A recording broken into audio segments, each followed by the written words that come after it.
It was March 1995, and South Memphis's biggest drug dealer was in jail.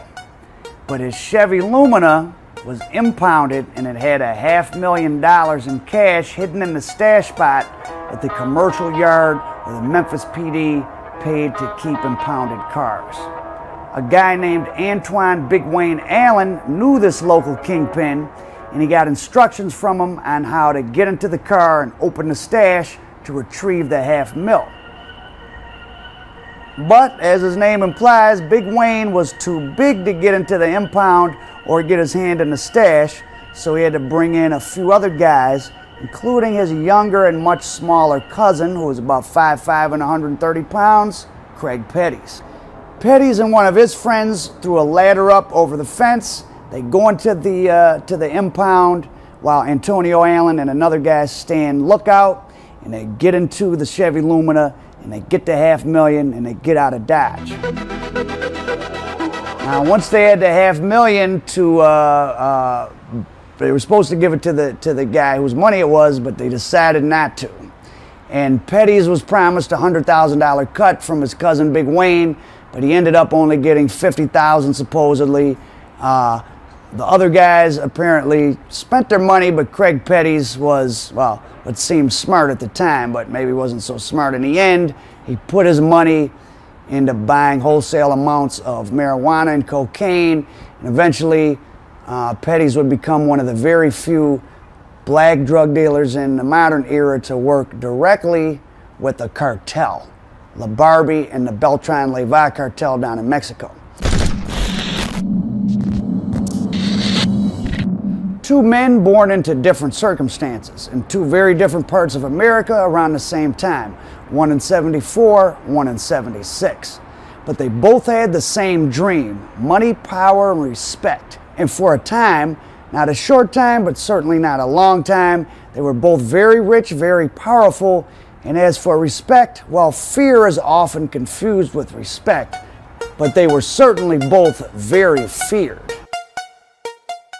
Edgar Villarreal, aka La Barbie, would-be Beltran-Leyva cartel boss, and Craig Lil Dude Petties, who parlayed running off on the plug into tens of millions in cash. La Barbie was born into a solid middle-class family in Laredo, Texas, a city which is about 95% Latinx and is one of the lowest crime cities in America. Craig Petties was born in South Memphis, a city that is predominantly African American and is one of America's crime capitals. Their paths eventually converged, but first let's talk about Craig Petties. He grew up in the Riverside section of the Bluff City and started getting in trouble during the summer of 1993 when he got arrested twice for selling crack, though apparently not convicted. Now, just days before his 17th birthday, Craig Petties was with a group of guys, and they walked up to another kid named Eric Cole, and someone shot him. Cole got hit in the back, but he lived, and he went on to identify a shooter, and it wasn't Craig Petties, so once again he avoided trouble. Now by 2000, less than 5 years after he snuck into the car lot and stole the stash, Craig Petties was copping from cartel operatives in Memphis. And Petties was flipping the product so fast that these guys in Memphis took him down to Corpus Christi, Texas, to introduce him to their boss, Edgar Valdez-Villarreal, aka La Barbie, a Texas native whose high school football coach gave him that nickname because of his Ken doll-like appearance. He had very fair skin, blonde hair, green eyes. He looked white, which was a rarity in Mexican cartel circles. Now, La Barbie's story is even more fascinating perhaps than Petties, and we'll get to him in the next chapter. So Craig Petties was about 23 at this point. He's down in Texas, and he hangs out with La Barbie and other members of the Beltran-Leyva cartel in Texas for about a week or so, where they get tight. And then La Barbie took him down to Laredo, which is the border town where he grew up, and he showed the kid from Memphis the key gateway used to funnel drugs across the American border by his cartel. So as a test, while he was in Texas, Barbie gave Petties a quick 10 keys to get rid of, and he moved them really fast, and I guess Petties and Barbie hit it off, and they became friends, and the cartel sort of accepted him as one of their own, a guy who could be trusted to owe huge sums of money and turn it in, and a guy that could be trusted with the secrets that could cost all of them their lives.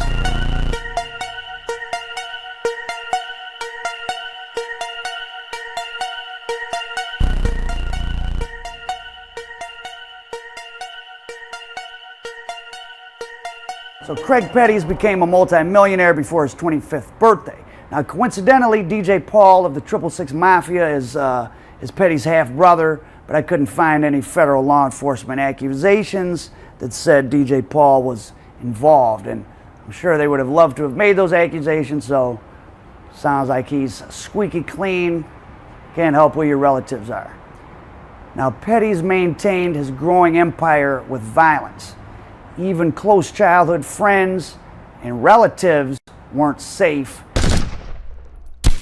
if they stole drugs, cash, or customers from him, and especially if he heard they had even thought about talking to the law. Now, his cousin Antonio Allen was one of the guys who fell victim, and one friend said Petties grew even more violent when he was hiding out in Mexico with Barbie. More on that in a second.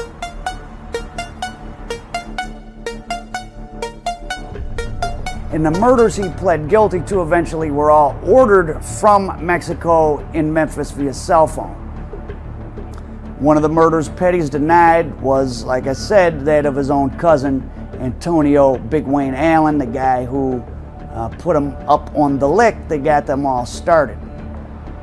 The hitman in that case claimed that Petties had him knock Allen off because Petties had heard Allen was about to start cooperating, and that wasn't true, apparently.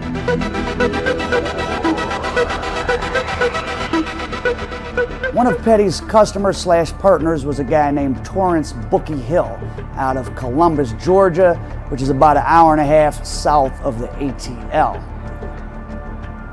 In his own case, Hill pled guilty, and he testified that he was supplying members of BMF,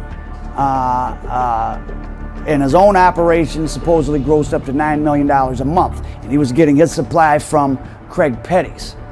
Petties at this point was getting loads of 150 to 600 keys. Hill was getting loads of 150 to 500 keys a month starting in 2003 from Petties. He once testified he got 2,500 keys at once from Petties' Mexican connection, Edgar Valdez-Villarreal. Now that would have been worth $50 million wholesale at $20,000 a key, and $250 million by the time it went into people's lungs, noses, and veins.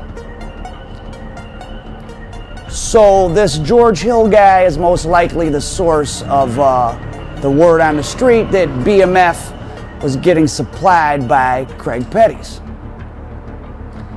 Big Meech, for his part, says he never met Petties, but that doesn't mean he wasn't getting supplied from Petties drugs through this Bookie Hill guy at certain times. When you're running an operation that big, you know, there's different suppliers. The key is to keep the machine rolling, and in big conspiracy cases like this, there's usually multiple conspiracies overlapping. And guys deemed to be BMF members probably did get supplied by other people at different times if Meech or T didn't have it at the moment. And if George Hill was getting, 500, 1,000 keys a month right down in Columbus, Georgia, you can bet some of it went up to Atlanta. Craig Petties himself was raking in so much cash at this time that he sent $10 million in cash for Barbie to hold on to for him down in Mexico. Back in South Memphis, Petties' own mother apparently was not down with the program, because when Petties tried to buy her a house, she took a pass, and she kept living in her $17,000 shotgun shack on West Dyson Avenue in South Memphis. Now, Barbie was a major captain for the Beltran-Leyva cartel. They were allied with the Sinaloa people. And Petties was perhaps his biggest customer for a time, along with the Flores twins up in Chicago, who later testified against El Chapo in his trial in Brooklyn. And Petties, in effect, was kind of a cartel member. I mean, if you're the one turning all the money in, I mean, you're part of the system. Petties bought a $2.3 million house in Las Vegas around 2000. He owned a fleet of cars. He had a $340,000 Bentley. And the 5'5" Kingpin from South Memphis employed a staff that included a maid, a nanny, a cook, a personal trainer, a driver, and of course, armed security detail team. It didn't take too long once he was at the top for Petties to get on the federal radar. But it was in an unexpected way, which to me sounds sort of like one of those fake stories the police give when they want to protect an inside informant. Story goes, Petties and his girlfriend get into it. She calls the police for a domestic violence charge. They show up, they smell marijuana, they see a joint burning in the ashtray. This is in 2001. They see a joint in the ashtray, so they gives them probable cause to look around the house. Bingo, 600 pounds in a closet. Given what Petties was doing with cocaine, you could say it was just marijuana, but 600 pounds would get you some time in prison. So Petties starts to get spooked. Then in June of 2012, the feds hit the home of a guy named Tino Harris around Memphis, and he was one of Petties' main underlings, and he had 32 kilos stashed in his house. At this point, he's feeling his doom closing in.